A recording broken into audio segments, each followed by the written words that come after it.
Welcome to Chandra Max. So நம்ம வந்து பாலிட்டியில் வந்து சீரிஸ் வந்து பார்த்துட்டு இருக்கோம். அதாவது ஒரு நாளைக்கு 10 ப்ரீவியஸ் இயர் கொஸ்டின் அப்படின்ட்டு அந்த 10 ப்ரீவியஸ் இயர் கொஸ்டினும் இப்போ ரீசெண்டாக கேட்ட 2025 இப்போ கொஞ்ச நாளைக்கு முன்னாடி கேட்ட இந்த ஸ்டெனோ எக்ஸாம்ஸ் தான். சரியா? ஸ்டெனோ எக்ஸாமில் வந்து நிறைய கேள்விகள் வந்து கேட்கப்பட்டது. அதில் வந்து பாலிட்டி கொஸ்டின்ஸ் எல்லாமே பார்த்துக்கிட்டு இருக்கோம். ஆல்ரெடி மொதல் 2 சீரிஸ் வந்து நான் ஜாகிரஃபி ஒரு 20 கொஸ்டின் முடித்தேன். ஸோ அதில் வந்து பார்த்துட்டிங்கன்னா இப்போ இது வந்து 7வது சீரிஸ். ரைட்டா? 3, 4, 5, 6, 7 3வது வீடியோவில் இருந்து நம்ம வந்து பார்த்துட்டிங்கன்னா கம்ப்ளீட்டாக பாலிட்டி தான் பார்த்துக்கிட்டு இருக்கோம். ரைட்டா? இன்னொரு 3 வீடியோவில் பாலிட்டி முடிஞ்சிடும். அதுக்கடுத்து நான் ஜாகிரஃபி, அதுக்கப்புறம் ஹிஸ்ட்ரி, அதுக்கப்புறம் எக்கனாமி, இந்த மாதிரி வந்து நம்ம மாறிட்டு போய்கிட்டே இருக்கலாம். ரைட்டா? எதுக்காக வந்து நம்ம இந்த ப்ரீவியஸ் இயர் கொஸ்டின் முக்கியம் அப்படின்னா இதுதான் வந்து ஒரு பேசிக் ஃபவுண்டேஷனே. நீங்கள் ஒரு இந்த பாலிட்டியினுடைய ஃபர்ஸ்ட் ஒரு 3-4 வீடியோ பார்த்தாலே உங்களுக்கு தெரியும் நம்ம வந்து 360 டிகிரியில் நம்ம கவர் பண்ணியிருப்போம். ரைட்டா? ஸோ அப்படின்றப்ப கம்ப்ளீட்டாக வந்து இதுலேருந்து தான் வந்து கொஸ்டின்ஸ் அப்படின்ற ஒன்றே வரும். நீங்கள் அடுத்து ஒரு எக்ஸாமுக்கு எழுத போறீங்க, எஸ்எஸ்சியினுடைய எக்ஸாம் எழுத போறீங்க அப்படின்னா கண்டிப்பாக இதுல இருந்து மட்டும்தான் கேள்வியே கேட்பாங்க. ஏன்னா அந்த மாதிரி தான் வந்து நம்ம வந்து கவர் பண்ணியிருப்போம். ரைட்டா? ஸோ இதையுமே வந்து நீங்க தெரிஞ்சுக்கணும். ரைட், நெக்ஸ்ட் பாருங்க. சரி, இப்போ இதுல வந்து முதல் கேள்வி. ஸோ நான் ஒரு சஜஷன் என்ன சொல்லுவேன் அப்படின்னா, இது வந்து 7வது வீடியோவா, நீங்க 3வது வீடியோல இருந்து கண்டினியூஸா பார்த்துக்கிட்டே இருந்தீங்க அப்படின்னா அது ரொம்ப ரொம்ப ஈஸியா இருக்கும். ஒரு ஃப்ளோல வந்துகிட்டே இருக்கும். ஏன்னா நம்ம இந்த வீடியோல வந்து இப்ப எலெக்ஷன் அப்படின்ற ஒரு வார்த்தை வந்துச்சுன்னா நம்ம வந்து எலெக்ஷன்னா நம்ம ஆல்ரெடி என்ன சொல்லியிருக்கேன், 324ன்னு பார்ப்போம், 326ன்னு பார்ப்போம், 326ன்னு பார்ப்போம், 54ன்னு பார்ப்போம், 55ன்னு பார்ப்போம், 66ன்னு பார்ப்போம். ஸோ அப்படின்றப்ப இதெல்லாம் என்னன்றது நம்மளுக்கு தெரியணும்ல. அப்ப நீங்க 3வது வீடியோல இருந்து வரிசையா பாருங்க, உங்களுக்கு தெளிவா புரியும். ஓகே, சரி, ஓகே. ஸோ அதுதான் வந்து என்னுடைய சைட்லேருந்து நான் சொல்றது. ஸோ இப்போ வந்து நம்ம வந்து கண்டினியூ பண்ணலாம். இப்போ ஃபர்ஸ்ட் முதல் கேள்வி உங்களுக்கு இங்கிலீஷ்லயும் இருக்கும், தமிழ்லையுமே 2 டிரான்ஸ்லேட் பண்ணியே இருக்கும். ஓகே, சரி. இதில் வந்து முதல்ல பாருங்க. ஸோ இப்போ முதல் கேள்வி வந்து என்ன கேட்டிருக்காங்கன்னா, which body has the power to amend, which body has the power to amend the union and state power distribution under the Indian constitution. இது ரொம்ப ரொம்ப சிம்பிளான ஒரு கேள்வி. இங்க பாருங்க, union and state power distribution அப்படின்னா இது ஆட்டோமேட்டிக்கா எந்த அட்டவணையில கொடுத்துருக்காங்கன்னா 7வது அட்டவணை. அப்ப இந்த 7வது நான் அமெண்ட்மெண்ட்னா என்ன சொல்லியிருந்தேன், அதாவது பிளஸ் அதுக்கப்புறம் வந்து பார்த்துட்டிங்கன்னா ஒரு விஷயத்தை ஆட் பண்றது, இல்லைன்னா ஒரு விஷயத்தை மைனஸ் பண்றது, அல்லது ஒரு விஷயத்தை வந்து பார்த்துட்டிங்கன்னா மாடிஃபிகேஷன் பண்றது, அதாவது கான்ஸ்டிடியூஷன்ல இந்திய அரசியலமைப்புல. அப்ப 7வது அட்டவணையில வந்து பார்த்துட்டிங்கன்னா ஒரு விஷயத்தை மாற்றணும் அப்படின்னாலே வந்து எதை பயன்படுத்தணும் அப்படின்னா ஆர்டிக்கல் 368 தான் பயன்படுத்தணும் அப்படின்றதையும் நான் சொல்லியிருந்தேன். ஆர்டிக்கல் 368 வந்து எதை பத்தி பேசுது அப்படின்னா அமெண்ட்மெண்ட்டை பத்தி பேசும். Amendment changes. ஆனா இப்ப இந்த அமெண்ட்மெண்ட் வந்து எந்த முறையில வந்து பாஸ் ஆகணும் அப்படின்னா 2 முறை. சரியா? 2 விதமா இருக்குது. இந்த அமெண்ட்மெண்ட் வந்து 2 விதமா சொல்றாங்க. ஸோ அதுல ஒண்ணு வந்து பார்த்துட்டீங்கன்னா ஸ்பெஷல் மெஜாரிட்டி, இன்னொன்றுமே ஸ்பெஷல் மெஜாரிட்டி தான். ரெண்டுமே ஸ்பெஷல் மெஜாரிட்டி தான். அப்ப ஸ்பெஷல் மெஜாரிட்டினா என்னன்றது நம்மளுக்கு தெரியணும். சிம்பிள் மெஜாரிட்டினா என்ன சொன்னேன், இப்போ 200 பேர் இருக்காங்கன்னா இந்த 200 பேர்ல சிம்பிள் மெஜாரிட்டி அப்படின்றது வந்து 100 பேர், பாதி பிளஸ் 1. இதுவே ஸ்பெஷல் மெஜாரிட்டி அப்படின்றது வந்து என்னன்னா, சரி, ஸ்பெஷல் மெஜாரிட்டினா 2/3 of the members present and voting. ரைட்டா? எப்படி சொல்றாங்கன்னா ஸ்பெஷல் மெஜாரிட்டி அப்படின்றது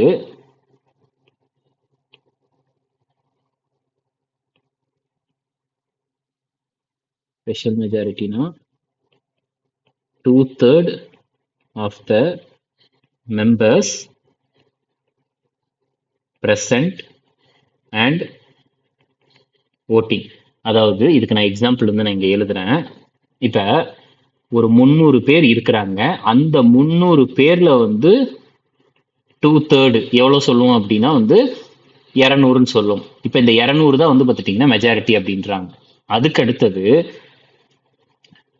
இதுலயே இன்னொன்னு சொல்றாங்க, பிளஸ் இந்த 2/3 மெஜாரிட்டி வந்து என்ன பண்ணியிருக்கணும் அப்படின்னா 50% of the total strength of the house. 50% of total strength of house. இப்ப வெறுமனையா இதுல நான் இங்க பாருங்க வெறுமனே இங்க வந்து 2/3 of the members present and voting தான் இருக்கு. இப்ப இன்கேஸ் வந்து பாத்துட்டீங்கன்னா இந்த 2/3 வந்து இப்போ வந்து வெறும் 30 பேர் தான் வந்திருக்காங்க. அப்ப 30 பேருன்னு பாக்குறப்ப இந்த 30ல வந்து 2/3 அப்படின்னா என்ன வரும், இன்டூ பண்ணோம்னா ஒரு 10 மாதிரி 20 பேர் தான் வரும். அப்ப 20 பேர் இருந்தாலே ஸ்பெஷல் மெஜாரிட்டியா கேட்டா அதுலதான் வந்து இன்னொன்னு சொல்லியிருக்கிறாங்க, இந்த 2/3 இருக்கணும். அது போக 50% of the total strength of the house. இப்ப இன்கேஸ் வந்து டோட்டல் ஸ்ட்ரென்த் வந்து ஒரு 400னா அந்த 400ல 200 சொல்றாங்க, 50% பாதி. அப்ப இந்த மாதிரி வச்சா இது வந்து செல்லுபடி ஆகாதுல்ல. சோ அதனாலதான் சொல்றாங்க 2/3 of the members present and voting. பிரசன்டா இருக்கணும், அந்த பிரசன்ட் ஆனதுல ஓட்டு போட்டிருக்கணும் ஒண்ணு. அந்த 2/3 இது அந்த 2/3 வந்து பாத்துட்டீங்கன்னா இதை வந்து தாண்டி இருக்கணும் அப்படின்ட்டு சொல்றாங்க. நான் சொல்றது புரியுதா? நான் திருப்பியும் ஒரு தடவை நான் சொல்றேன். இப்போ வந்து ஓகே, இப்போ ஒரு 300 பேர் இருக்கிறாங்க. இந்த 300ல வந்து 2/3 எவ்வளவு அப்படின்னு பாத்துட்டீங்கன்னா 100. அப்போ வந்து 100 போட்டா 100 × 2 200. ஓகே, 200 வந்துருச்சு. இந்த 200ம் பிளஸ் இன்னொன்னு சொல்றாங்க, இந்த 200 வந்து பாத்துட்டீங்கன்னா 50% of the total strength of the ஹவுஸுக்கு கரெக்டா இருக்கணும் அப்படின்றாங்க. இப்ப டோட்டல் ஸ்ட்ரென்த் வந்து நம்ம என்ன பண்ணலாம் அப்படின்னா ஒரு டோட்டல் ஸ்ட்ரென்த் வந்து ஒரு 300 வச்சுக்கலாம், 300ன்னு வச்சுக்கலாம். இல்லைன்னா வந்து டோட்டல் ஸ்ட்ரென்த் வந்து 400 கூட வச்சுக்கலாம். 400ல பாதி எவ்வளவு, 50%, 200. அப்ப இந்த 200 இந்த 200 ஈக்குவல் ஆயிருச்சுல்ல. அதாவது இது வந்து அதிகமா போகலாம், ஒன்றும் பிரச்சனை இல்லை, ஆனா கம்மியாக கூடாது அப்படின்ட்டு தான் சொல்றாங்க. ரைட்டா? சோ இது வந்து ஒரு வகையான ஸ்பெஷல் மெஜாரிட்டி. சரியா? இது இங்க வந்து அமெண்ட்மெண்ட் ரெண்டு வகையான அமெண்ட்மெண்ட் இருக்குது. ஒன்னு வந்து இது, இன்னொன்று வந்து பார்த்துட்டீங்கன்னா ஸ்பெஷல் மெஜாரிட்டினா இதுதான், இதை ரெஃபர் பண்ணிக்கோங்க. இதுதான் 2/3 of the members present and voting plus 50% of total strength of the house இருக்கணும். இது இங்க வந்து நான் பிளஸ் போட்டுக்கிறேன். பிளஸ் அடுத்து இங்க வந்து இந்த ஸ்பெஷல் மெஜாரிட்டியும் இருக்கணும். பிளஸ் ரெண்டாவது இது வந்து பார்த்துட்டீங்கன்னா ரெண்டாவது ஸ்பெஷல் மெஜாரிட்டி பிளஸ் ஸ்பெஷல் மெஜாரிட்டினா ஆல்ரெடி சொன்னதுதான், இதுதான் ஸ்பெஷல் மெஜாரிட்டி. ஓகே, ரெண்டாவது அமெண்ட்மெண்ட்ல வந்து பார்த்துட்டீங்கன்னா ஸ்பெஷல் மெஜாரிட்டி பிளஸ் வேற என்ன விஷயத்தை வந்து இதுல சேர்த்து சொல்றாங்க அப்படின்னா ராட்டிஃபிகேஷன்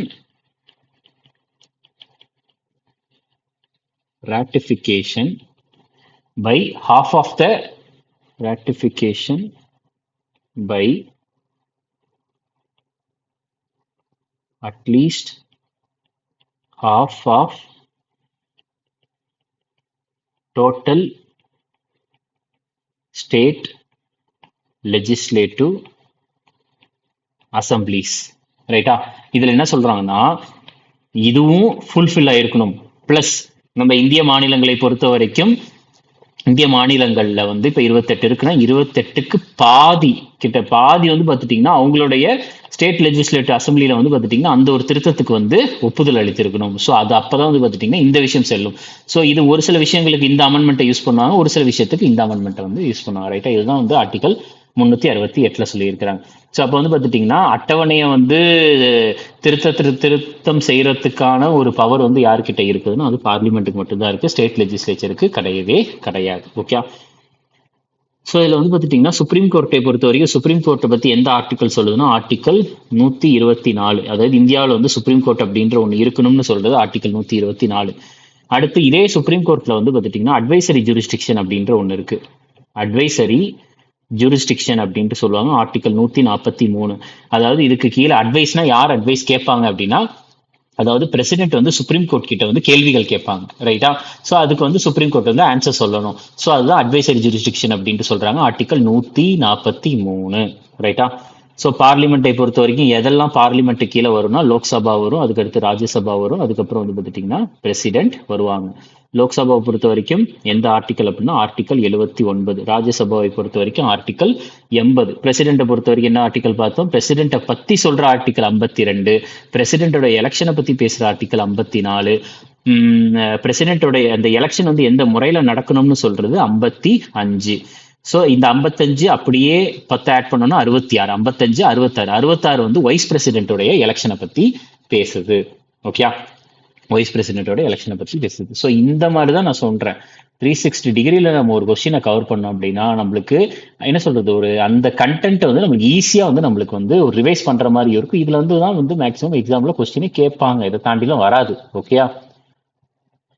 ஓகே, அடுத்தது. ஸோ இந்த கொஸ்டின் எதை பத்தி கேட்டிருக்காங்கன்னா ஆல் இந்தியா சர்வீசஸ் பத்தி கேட்டிருக்காங்க. கொஸ்டின் பாருங்க. So statement based question. All India services வந்து common to union and states. அதாவது யூனியன் சென்ட்ரல் கவர்மெண்ட்டுக்கும் ஸ்டேட் கவர்மெண்ட்டுக்கும் காமன் அப்படின்ட்டு சொல்றாங்க. இது வந்து கரெக்டான ஸ்டேட்மெண்ட் தான். சரி, ஆல் இந்தியா சர்வீசஸ் அப்படின்றது வந்து ஒரு காமனானது தான். ஏன்னா நம்மளுக்கு நான் ஆல்ரெடி சொல்லியிருந்தேன்ல, all India services. So all India services நான் ஆல்ரெடி நம்ம வீடியோவில் சொல்லியிருக்கிறேன். ஆல் இந்தியா சர்வீசஸ்னா மொத்தம் 3 இருக்கு. ஒன்று வந்து என்னன்னா ஐஏஎஸ், இந்தியன் அட்மினிஸ்ட்ரேட்டிவ் சர்வீஸ். இன்னொன்று வந்து ஐபிஎஸ், இந்தியன் போலீஸ் சர்வீஸ். இன்னொன்று வந்து பார்த்துட்டிங்கன்னா ஐஎஃப்எஸ், அதாவது இந்தியன் ஃபாரின் சர்வீஸ் கிடையாது, Indian forest service. Okay. So இந்த ஆல் இந்தியா சர்வீசஸை பொறுத்த வரைக்கும், ஆல் இந்தியா சர்வீசஸை பொறுத்த வரைக்கும் இதை வந்து ரெக்ரூட், இவங்களை வந்து தேர்வு செய்யறதும் சரி, ட்ரெயின்டு, ரெக்ரூட்டட், அதுக்கப்புறம் வந்து பார்த்துட்டிங்கன்னா ட்ரெயின்ட் அப்படின்ட்டு சொல்லுவாங்க. ரெக்ரூட் பண்ணுறதும் தேர்வு செய்கிறதும் சரி, ட்ரெயின் பண்ணுறதும் சரி, யார் அப்படின்னா department of personnel and training, DOPT அப்படின்ட்டு சொல்லுவாங்க. Department of personnel and training, ரைட்டா? ஸோ இவங்க தான் வந்து பார்த்துட்டிங்கன்னா தேர்வு செய்கிறாங்க. அதுக்கப்புறம் வந்து ட்ரைனிங்கும் இவங்க தான் வந்து கொடுக்குறாங்க. ஸோ ஆல் இந்தியா சர்வீசஸை பொறுத்த வரைக்கும் இது எந்த ஆர்டிக்கலுக்கு கீழே வருதுன்னா ஆர்டிக்கல் 312. சரியா? ஆர்டிக்கல் 312 கீழே தான் வந்து எது வரும் அப்படின்னா ஆல் இந்தியா சர்வீசஸ் வரும். ஸோ இன்னொன்று நான் உங்களுக்கு சொல்லியிருந்தேன், என்ன அப்படின்னா நம்மளுக்கு மாநிலங்களவை இருக்குல்ல, ராஜ்யசபா, லோக்சபாவால் பண்ண முடியாததை வந்து ராஜ்யசபா பண்ணும் அப்படின்னா அது ஒரு 3 விஷயத்துல தான். எந்தெந்த விஷயம் அப்படின்னா, ஒன்று வந்து இந்த ஆர்டிக்கல் 312, அதாவது ஆல் இந்தியா சர்வீசஸை வந்து சேர்க்கறதாகட்டும், ஆல் இந்தியா சர்வீசஸ்ல இருந்து ஏதோ ஒரு சர்வீஸை வந்து தூக்குறதாகட்டும் அல்ல மாடிஃபை பண்றதாகட்டும் எல்லாம் ராஜ்யசபா தான் பண்ண முடியும். அதுக்கடுத்து ஆர்டிக்கல் 352, எமர்ஜென்சி டைம் அப்போ வந்து லோக்சபா வந்து செஷன் இல்லை அப்படின்னா ராஜ்யசபா வந்து அந்த அவசர நிலையை வந்து நீட்டிக்க முடியும். அதுக்கப்புறம் இந்த ஆர்டிக்கல் 249, இது எல்லாத்தையும் நான் சொல்லிடுறேன். இந்த 3 விஷயத்த வந்து ஞாபகம் வச்சுக்கோங்க. சரியா? 249 கீழே வந்து என்ன பண்ணலாம் அப்படின்னா ஸ்டேட் லிஸ்ட், அதாவது ஸ்டேட் இருக்குல்ல, state list, central list, concurrent லிஸ்ட்னு பார்த்தோம்னா அதுல ஸ்டேட் லிஸ்ட்ல வந்து சட்டத்தை வந்து நீங்க இயக்கலாம் அப்படின்ட்டு, சட்டத்தை வந்து நீங்க வந்து உருவாக்கலாம் அப்படின்ட்டு ராஜ்யசபா வந்து சொல்லும். சரியா? பார்லிமெண்ட்டுக்கு வந்து பார்த்துட்டீங்கன்னா சொல்ல முடியும் அப்படின்ட்டு சொல்றாங்க. அடுத்தது 2வது ஸ்டேட்மெண்ட் பாருங்க. 2வது statement, it was controlled, all India services control by central government only அப்படின்ட்டு. இது வந்து சென்ட்ரல் கவர்மெண்ட், இந்த ஒன்லிலாம் கிடையவே கிடையாது. ஏன்னா இது control by state government only, state government கிடையவே கிடையாது. ஏன்னா அது கண்ட்ரோல் பண்றது யார் அப்படின்னா DOPT, department of personnel and training. இது வந்து ministry of personnel pension public grievances, அது கீழே வருது. ஓகே. அப்போ வந்து இதை கண்ட்ரோல் பண்றது வந்து ஸ்டேட் கவர்மெண்ட் கிடையாது, அது வந்து சென்ட்ரல் கவர்மெண்ட். ஸோ 2வது ஸ்டேட்மெண்ட் வந்து தப்பு. ஸோ அப்போ ஆன்சர் வந்து ஒன்லி 1. ஆன்சர் வந்து பார்த்துட்டிங்கன்னா ஒன்லி 1. அடுத்தது, who among the following is a final interpreter of Indian Constitution அப்படின்ட்டு கேட்டிருக்காங்க, ரைட்டா? ஸோ இதில் என்ன அப்படின்னா நம்மளுக்கு மேக்ஸிமம் வந்து நீங்கள் வந்து இங்கிலீஷ்லேயே வந்து நீங்கள் ஸ்டேட்மெண்ட் படிக்கிறது தான் பெஸ்ட். காரணம் என்னன்னா நம்ம தமிழில் வந்து அதை கொடுக்குறப்ப வந்து இதில் மொழிபெயர்ப்பாளர் அப்படின்ற மாதிரி வரும். சரியா? ஏன்னா ஃபைனல் இன்டர்பிரட்டர் அப்படின்றது வந்து அது கொஞ்சம் சேஞ்சஸ் பண்ணுறது அப்படின்ற மாதிரி இருக்கும். ஸோ ரெண்டுத்துக்கும் ஒரு சில விஷயங்கள் வந்து வேறுபடும். ஸோ அதனால தான் வந்து நான் இங்கிலீஷில் வாசிக்கிறப்ப அதுக்கான அர்த்தத்தையுமே நான் சொல்லிடுறேன், ரைட்டா? ஸோ இந்த இன்டர்பிரிட்டர் அப்படின்றது வந்து மாற்றம் கொண்டு வருபவர் கடைசியா. சரியா? இந்திய அரசியலமைப்புல வந்து கடைசியாக மாற்றம் கொண்டு வருபவர் யார் அப்படின்ட்டு கேட்குறாங்க. ஸோ இதுக்கான சரியான ஆன்சர் வந்து என்ன அப்படின்னா supreme court of India. Supreme court தான் மாற்றங்கள் கொண்டு வரும். சுப்ரீம் கோர்ட்டை பற்றி பேசுகிற ஆர்டிக்கல் வந்து ஆர்டிக்கல் 124 நான் சொன்னேன். அதுக்கப்புறம் சுப்ரீம் கோர்ட் 143 என்ன சொன்னேன், அட்வைசரி ஜூரிஸ்டிக்ஷன் அப்படின்றத நம்ம பார்த்தோம்ல, பிரசிடென்ட் வந்து சுப்ரீம் கோர்ட் கிட்ட ஆன்சர் கேட்கலாம் அப்படின்ட்டு, கொஸ்டின்ஸ் கேட்கலாம் அப்படின்ட்டு. இதுக்கு ஆன்சர் வந்து பிரைம் மினிஸ்டர் வரவே வராது. பார்லிமெண்ட்டை பொறுத்த வரைக்கும் நம்ம வந்து லோக்சபாவினுடைய ஆர்டிக்கல் 79, ராஜ்யசபாவினுடைய ஆர்டிக்கல் 80, அதுக்கப்புறம் பிரசிடென்ட்டும் பார்லிமெண்ட் கூட சேர்ந்தவங்க தான். பிரசிடென்டோடைய ஆர்டிக்கல் என்னது 52 பிரசிடென்ட்டை பற்றி சொல்லுது. பிரசிடென்டோட எலெக்ஷன் வந்து 54, அது எந்த முறையில் நடக்கணும்ன்றது 55. அதுக்கடுத்து வைஸ் பிரசிடென்டோட எலெக்ஷன் பற்றி பேசுறது 66. ஸோ இந்த மாதிரி தான் நான் சொல்கிறேன், நம்ம ரிவிஷன் பண்ண மட்டும்தான் வந்து நம்மளுக்கு ஞாபகம் வரும், இல்லைன்னா வரவே வராது, ரைட்டா? நம்ம சரி ஓகே நானுமே வந்து முடிச்சிடலாம், சரி ஓகே இதை நான் ஆல்ரெடி 2வது வீடியோவில் முடிச்சிட்டேன், இது நான் 3வது வீடியோவில் முடிச்சிட்டேன், இது நான் 4வது வீடியோவில் முடிச்சிட்டேன்ட்டு. பட் ஆனால் ரிவைஸ் பண்ண தான் வந்து நம்மளுக்கு எக்ஸாம்ஸில் ஞாபகம் இருக்கும். ஓகே? ஏன்னா இதெல்லாம் கதை கிடையாது, ஏன்னா இதெல்லாம் ஃபேக்ட். அப்படின்றப்ப நம்ம வந்து படிக்க ரிவைஸ் பண்ணிக்கிட்டே தான் இருக்கணும். ஓகே? சரி ஓகே. அடுத்தது பாருங்க, நான் வந்து எதுக்காக இதை வந்து இந்த ஃபைனல் இன்டர்பிரிட்டர் சுப்ரீம் கோர்ட்னு சொல்றோம் அப்படின்னா, ஏன்னா இப்போ வந்து லோக்சபாவோ அல்லது ராஜ்யசபாவோ வந்து என்ன பண்ணும் அப்படின்னா அந்த மசோதாவை வந்து உருவாக்கி ஒரு அவையிலேருந்து இன்னொரு அவைக்கு அனுப்பிடும். கடைசியா யாருக்கு அனுப்புவாங்கன்னா பிரசிடென்ட்டுக்கு அனுப்புவாங்க. பிரசிடென்ட் வந்து அதுக்கு வந்து ஒப்புதல் அளித்து சட்டமாக மாற்றுவாங்க.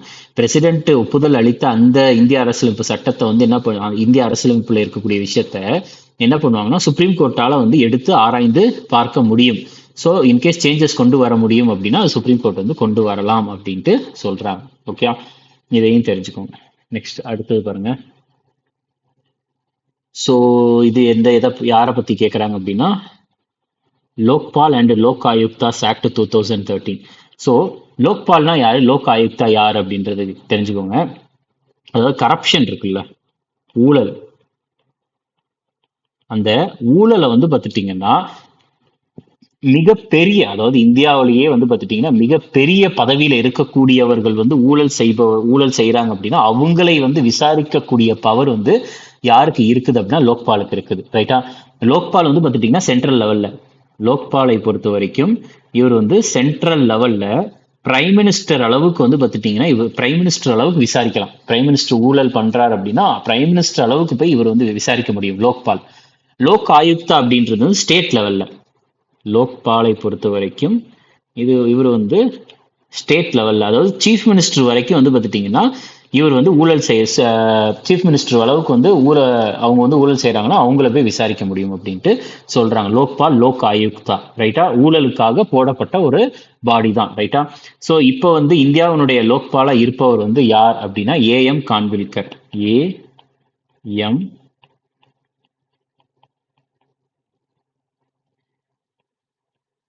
ஏஎம் கான்வில்கர் தான் சரி இப்போ வந்து இந்தியாவினுடைய லோக்பாலா இருப்பவர். ஓகே, சரி. அப்ப கரப்ஷன் நம்மளுக்கு தெரிஞ்சிருச்சு. லோக்பால், லோக் ஆயுக்தா அப்படின்னாலே வந்து நம்மளுக்கு என்ன அப்படின்னா கரப்ஷன் தான். இப்ப ஸ்டேட்மெண்ட்டை வாசிப்போம். அவங்க என்ன சொல்றாங்க அப்படின்னா கொஸ்டினை பார்த்தீங்கன்னா which of the following accurately describes statutory responsibilities of the Lokpal. அதாவது லோக்பாலினுடைய ரெஸ்பான்சிபிலிட்டி கேட்கறாங்க. லோக்பால் அண்ட் லோக் ஆயுக்தா ஆக்ட் 2013 அந்த சட்டத்தின் படி.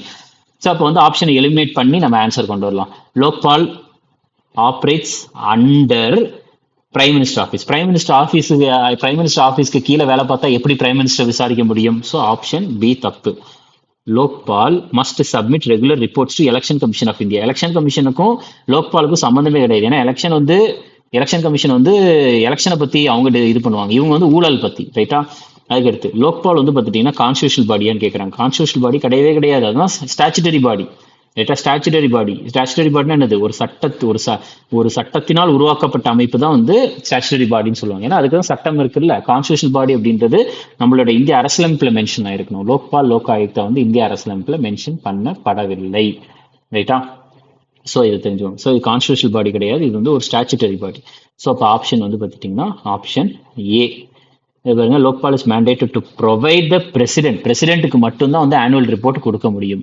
ஸோ அதை வந்து பார்த்துட்டிங்கன்னா 2 அவை பார்லிமெண்ட்னுடைய லோக்சபா, ராஜ்யசபால வச்சு அவங்க வந்து செக் பண்ணுவாங்க. ஓகே, அடுத்தது பாருங்க.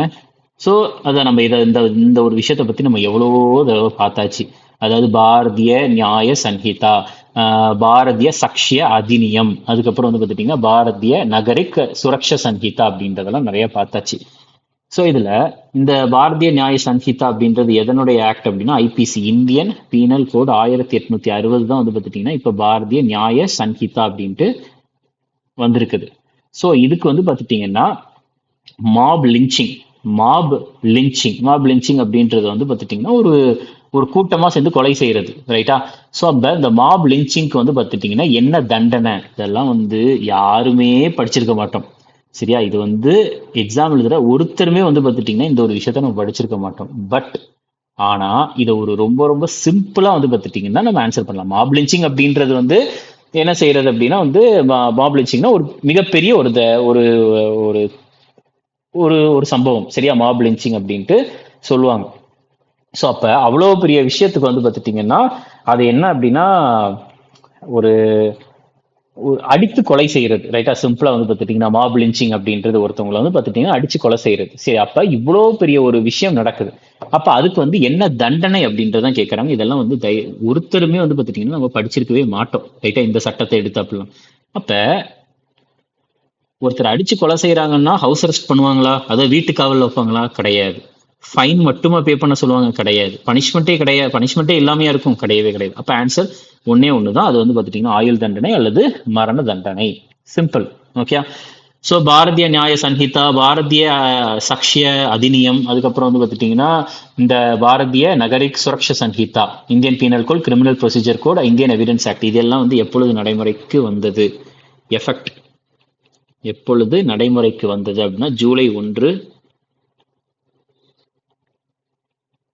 2024.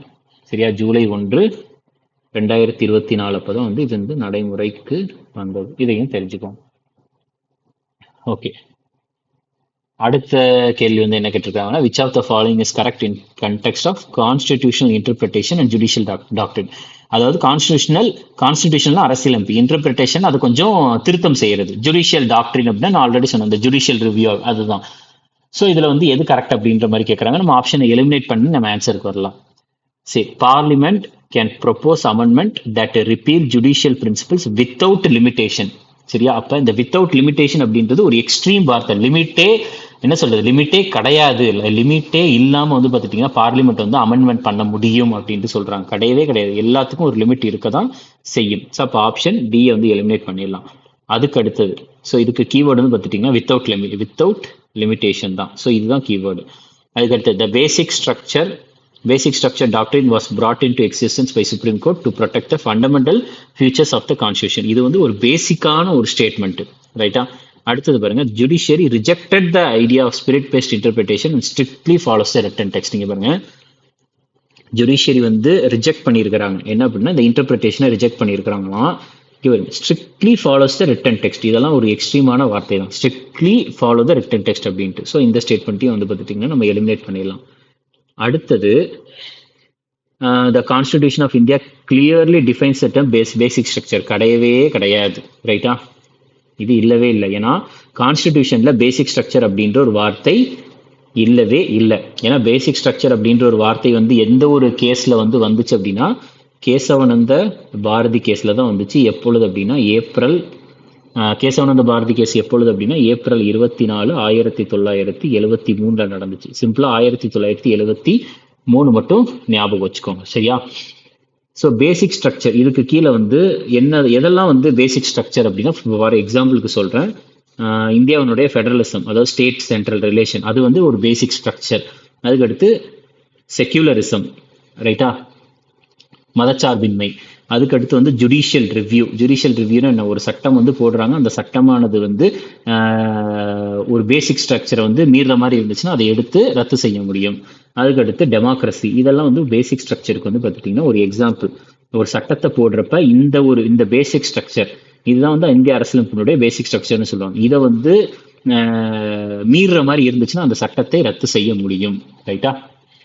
ஸோ இதெல்லாம் தெரிஞ்சுக்கோங்க. அப்போ ஆன்சர் வந்து இதுக்கு வந்து ஆப்ஷன் சி.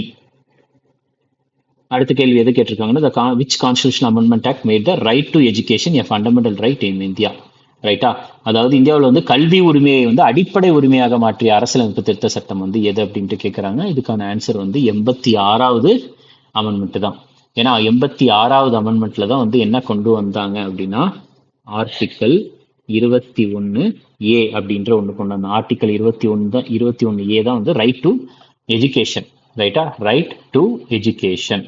ஓகே, இது தெரிஞ்சுக்கணும். அடுத்து இந்த 44வது அமெண்ட்மெண்ட்ல வந்து என்ன நடந்துச்சு அப்படின்னா, ஸோ ரைட் டு ப்ராப்பர்ட்டி, சொத்துரிமை, ரைட் டு ப்ராப்பர்ட்டி. இந்த ரைட் டு ப்ராப்பர்ட்டி வந்து ஃபர்ஸ்ட் என்ன ரைட்டா இருந்துச்சுன்னா ஃபண்டமெண்டல் ரைட்டா இருந்துச்சு, ரைட்டா. இந்த ஃபண்டமெண்டல் ரைட்டா இருந்ததை வந்து எலிமினேட் பண்ணி என்ன ரைட்டா மாத்தினாங்க அப்படின்னா லீகல் ரைட்டா மாத்தினாங்க, ரைட்டா. லீகல் ரைட்டா மாத்தினாங்க. இப்ப எந்த ஆர்டிக்கலுக்கு கீழே இருக்குதுன்னா ஆர்டிக்கல் 300A கீழே இருக்குது. எது அப்படின்னா இந்த ரைட் டு ப்ராப்பர்ட்டி. ஓகே, அது நீங்க வந்து தெரிஞ்சுக்கணும். அதுக்கு அடுத்தது இதே 44வது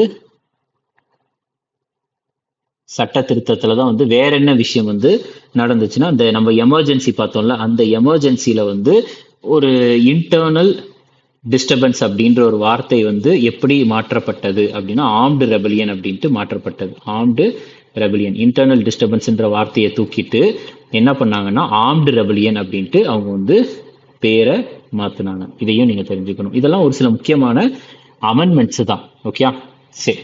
நெக்ஸ்ட் அதுக்கு அடுத்தது வேற என்ன முக்கியம், இந்த 42வது அமெண்ட்மெண்ட் வந்து என்னன்னு சொல்லுவாங்க, மினி கான்ஸ்டிடியூஷன் அப்படின்ட்டு சொல்லுவாங்க. ஓகே, அதெல்லாம் ஆல்ரெடி பார்த்தது. இப்போ இந்த கொஸ்டின் எது ரிலேட்டடா இருக்குன்னா, பாரதிய நாகரிக் சுரக்ஷா சங்கீதா 2023. சரி, இப்போ which of the following statement correct regarding to the trial of the, சரி ஓகே, இதுல வந்து என்ன கொஸ்டின்ஸ் கேட்குறாங்க அப்படின்னா, according to section 21 of Bharatiya Nagarik Suraksha Sanhita 2023, which of the following statement is correct regarding the trial of offences under section 64 to 71 Bharatiya of the Bharatiya Nyaya Sanhita 2023.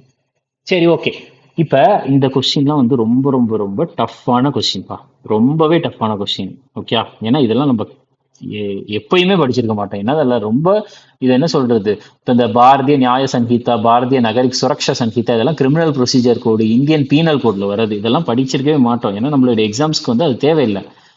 இப்ப இதை எப்படி eliminate பண்ணி நம்ம கொண்டு வரலாம்னு பாருங்க. ஒன்லி எக்ஸ்ட்ரீம் வார்த்தை, சரியா, எக்ஸ்ட்ரீம் வார்த்தை. அதுக்கு அடுத்தது வந்து பார்த்துட்டீங்கன்னா எக்ஸ்க்ளூசிவ்லி, இதுவும் எக்ஸ்ட்ரீம் வார்த்தை. எனி எக்ஸ்ட்ரீம் வார்த்தை, ரைட்டா. இது எல்லாமே வந்து பார்த்துட்டீங்கன்னா, இது வந்து ஒரு எக்ஸ்ட்ரீம் வார்த்தை, இது வந்து ஒரு எக்ஸ்ட்ரீம் வார்த்தை, இதெல்லாம் வந்து ஒரு எக்ஸ்ட்ரீமான ஒரு வார்த்தைகள். நீங்க வந்து ஆப்ஷன் எலிமினேட்டிங் டெக்னிக்ஸ் வந்து தெரியணும்னா நீங்க ஃபர்ஸ்ட்ல இருந்து பார்த்தா மட்டும்தான் உங்களுக்கு புரியும், ரைட்டா. ஏன்னா நான் திருப்பி திருப்பி ஒரு வீடியோலையும் அதை வந்து நான் என்னென்ன வார்த்தைகள்னு நான் எக்ஸ்பிளைன் பண்ணிட்டு இருந்தேன்னா நம்மளுக்கு டைம் அதிகமாகும். ஓகே, ஸோ அதை நீங்கள் தெரிஞ்சுக்கணும். அப்போ இந்த 3 எக்ஸ்ட்ரீம் வார்த்தையை வந்து நம்ம எலிமினேட் பண்ணிட்டோம் அப்படின்னா வெறும் ஆப்ஷன் டியில் தான் வந்து நிற்போம், ரைட்டா. இப்போ இதில் வந்து பார்த்தீங்கன்னா ஆஸ் ஃபார் அஸ் ப்ராக்டிகபிள் அப்படின்ட்டு முடிந்த வரை. ஸோ அப்போ இது வந்து பார்த்துட்டிங்கன்னா ஒரு காமனான ஒரு ஸ்டேட்மெண்ட், சரியா, முடிஞ்ச வரைக்கும், ரைட்டா. இது ஒரு காமனான ஒரு ஸ்டேட்மெண்ட். இப்போ இந்த இதை பார்த்தீங்கன்னா இந்த ஸ்டேட்மெண்ட்டை பாருங்களேன், these offences must be tried only in high court under a male judge. ஸ்டேட்மெண்ட்டை பார்த்தாலே உங்களுக்கு தெரியும், ஹைகோர்ட்ல மட்டும்தான் அதை வந்து ட்ரையல் கொண்டு வர முடியும். ஆனால் அந்த ஹைகோர்ட்லயுமே வந்து மேல் ஜட்ஜி, அதாவது ஜட்ஜி வந்து பார்த்துட்டீங்கன்னா ஆனாதான் இருக்கணும்னு சொல்றாங்க. இதெல்லாம் கிடையவே கிடையாது, ரைட்டா. ஸோ இதெல்லாம் வந்து ஒரு பேசிக்கான ஒரு விஷயம் தான், ரைட்டா. நம்ம ஆப்ஷன் எலிமினேட் பண்ணி கொண்டு வந்துட்டு ஆப்ஷன் டில தான் வந்து நிற்கும், ரைட்டா. இதெல்லாம் ஒரு காமனான statement, as for us practicable, சரியா. ஆஸ் ஃபார் அஸ் ப்ராக்டிகபிள் அப்படின்ட்டு தெரிஞ்சுக்கோங்க. ஆஸ் ஃபார் அஸ் ப்ராக்டிகபிள் நம்ம முடிஞ்ச வரைக்கும். சரி, நெக்ஸ்ட் அடுத்தது FCRA, ரைட்டா. FCRA அப்படின்றத பத்தி கேட்குறாங்க. என்னன்னா which entities are eligible to register under the FCRA. சரி, அப்ப FCRAன்னு தெரியறதுக்கு முன்னாடி அதனுடைய விரிவாக்கம் வந்து நம்மளுக்கு தெரிஞ்சாகணும். அதனுடைய விரிவாக்கம் வந்து ஃபாரின் கான்ட்ரிபியூஷன்ஸ், ஃபாரின் கான்ட்ரிபியூஷன்ஸ், இது பிராக்கெட்ல வரும், regulation act 2010, foreign contributions regulations act 2010. இதுக்கு கீழே வந்து யார் வந்து எலிஜிபிள் அப்படின்ட்டு கேட்குறாங்க. நல்லா தெரிஞ்சுக்கோங்க, ஃபாரின் கான்ட்ரிபியூஷன்ஸ், வெளிநாட்டில் இருக்கக்கூடிய கான்ட்ரிபியூஷன்ஸை வந்து, வெளிநாட்டிலேருந்து வரக்கூடிய கான்ட்ரிபியூஷனை ரெகுலேட் பண்ணுற ஒரு சட்டம், ஒழுங்குமுறைப்படுத்துகிற ஒரு சட்டம். இதுல யார் ரெஜிஸ்டர் பண்ண முடியும் கேட்டா பொலிட்டிக்கல் பார்ட்டிஸ் கிடையவே கிடையாது, கவர்மெண்ட் டிபார்ட்மெண்ட்டுக்கு இதுக்கு சம்பந்தம் இல்லை, ஒன்லி பிரைவேட் கம்பெனி, ஒன்லி. இதுவுமே வந்து பார்த்துட்டிங்கன்னா ஆப்ஷனை எலிமினேட் பண்ணிடலாம். ஸோ இப்போ ஆன்சர் வந்து பார்த்துட்டிங்கன்னா section D, section 8 companies, trust, society. இந்த செக்ஷன் 8 கம்பெனிஸ் அப்படின்றதெல்லாம் பற்றி ரொம்ப டெப்த்தாக போய் தெரிஞ்சுக்க வேண்டாம். ஓகே, அடுத்தது who was the chairman of the advisory committee on fundamental rights. நான் ஆல்ரெடி சொன்னேன் உங்களுக்கு, இந்த ஃபண்டமெண்டல் ரைட்ஸ் கமிட்டிக்கு வந்து நான் யார் தலைவர்னு சொல்லியிருந்தேன் அப்படின்னா சர்தார் வல்லபாய் பட்டேல் அவர்கள் தான் நான் சொல்லியிருந்தேன். ஜவஹர்லால் நேரு அவர்கள் பற்றியும் சொன்னேன். எந்த ஒரு கமிட்டினா யூனியன் வச்சு வருது, யூனியன் பவர்ஸ் கமிட்டி, அதுக்கப்புறம் வந்து பார்த்துட்டிங்கன்னா ஸ்டேட்ஸ் வச்சு வருது, ஸ்டேட்ஸ் கமிட்டி. இது எல்லாத்துக்கும் வந்து தலைவராக யார் இருந்தாங்கன்னா ஜவஹர்லால் நேரு அவர்கள் வந்து இருந்தாங்க. KM மூன்ஷிக்கு வந்து நான் என்ன சொன்னேன், மூணில் வந்து பார்த்துட்டிங்கன்னா பிஸ்னஸ் பண்ணணும்னு அவருக்கு வந்து ஆசை, அதாவது பிஸ்னஸ் கமிட்டிக்கு தலைவராக இருந்தவர். டாக்டர் BR அம்பேத்கர் அவர்கள் வந்து டிராஃப்டிங் கமிட்டி, வரைவு குழு, டிராஃப்டிங் கமிட்டிக்கு வந்து பார்த்துட்டிங்கன்னா இவர் வந்து தலைவராக இருந்தாங்க. ஓகே, டிராஃப்டிங் கமிட்டி எத்தனை உறுப்பினர்களை கொண்டது அப்படின்னா 7 உறுப்பினர்களை கொண்டது. எப்பொழுது வந்து டிராஃப்டிங் கமிட்டியை வந்து ஆரம்பிச்சாங்க, உருவாக்குனாங்கன்னா ஆகஸ்ட் 29, 1947 கொண்டு வந்தாங்க, ரைட்டா. ஸோ இதுதான் வந்து பார்த்துட்டிங்கன்னா நம்ம இந்த வீடியோவுக்கான 10 கொஸ்டின், ரைட்டா. ஸோ இந்த வீடியோ வந்து புரிஞ்சிருக்கும்னு நினைக்கிறேன். ஸோ நீங்கள் ஃபர்ஸ்ட்ல இருந்து பார்த்தால் மட்டும்தான் வந்து உங்களுக்கு புரியும். நான் திரும்ப திரும்ப சொல்கிறேன், ஏன்னா நான் இந்த இதில் வந்து பார்த்துட்டிங்கன்னா இப்போ முதல் கொஸ்டின் இதில் வந்து பார்த்துட்டிங்கன்னா இப்போ நான் எழுதியிருக்கிறேன் 79 80 52 54 55 56 124 143 இப்பெல்லாம் எழுதியிருக்கேன். இதெல்லாம் உங்களுக்கு தெரியணும் அப்படின்னா 3வது வீடியோல இருந்து பாருங்க, தெளிவாக புரியும். ஓகே, நீங்க அப்படியே கண்டினியூ பண்ணிக்கிட்டே இருக்கணும். நீங்க நடுவில் பார்த்தீங்கன்னா புரியாது. நீங்க ஆனா ஃபர்ஸ்ட் வந்து நம்ம கண்டினியூ பண்ணிக்கிட்டே இருந்தோம் அப்படின்னா நம்மளுக்கு ஒரு ஃப்ளோ வந்து செட் ஆயிடும்.